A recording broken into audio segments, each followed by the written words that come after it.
Oromiyaan halalistu. Akka hayyoonni seenaa ibsanitti namni tokko yookiin sabni tokko waa'ee eenyummaa isaa baruu kan danda'u yoo seenaa dabre beeke qofaam. Seenaa darbe kaafnee yoo ilaaluu baanne kan har'aa irra jirru baruu fi hubachuun ni rakkisa.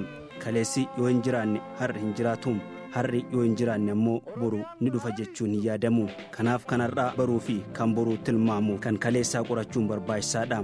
Oromoo har'aa beekuu fi Oromoo boruu tilmaamuu yoo barbaadde seenaa Oromoo kan kaleessaa qorachuu fi nama hundaaf ifa gochuun barbaachisaadha. Waa'ee sirna gadaatii fi seenaa saba Oromoo hayyoonni barreessan Toleeraa Tasammaa fi Hundeessaa Waaqwayyaa kitaaba seenaa saba Oromoo fi sirna gadaa jedhamu keessatti akkana jedhan. Namni seenaa abbootii isaa kan sanyii isaa hin beekne jaamaadha. Bishaan gabatee keessa jiru kan gara barbaadanitti oofamuun wal fakkaata jedhan. Dabalataan namni seenaa sanyii isaa hin beekne maqaa aadaa fi sabummaa isaa gate kan alagaa fudhachuuf tattaafata. Uummanni Oromoo seenaa boonsaa biyya badhaadhaa fi aadaa dagaagaa qaba. Ilmaan Oromoo hedduun garuu kana waan hin beekneef alagaatti of hirkisuu kan barbaadan ni jiru. Seenaa saba ofii baruun eenyummaa ofii nama barsiisa. Firaa fi diina adda baafachuuf nama gargaara. Walumaa galatti waa'ee seenaa saba ofii beekuun sabboonummaa dagaagsa jedhan.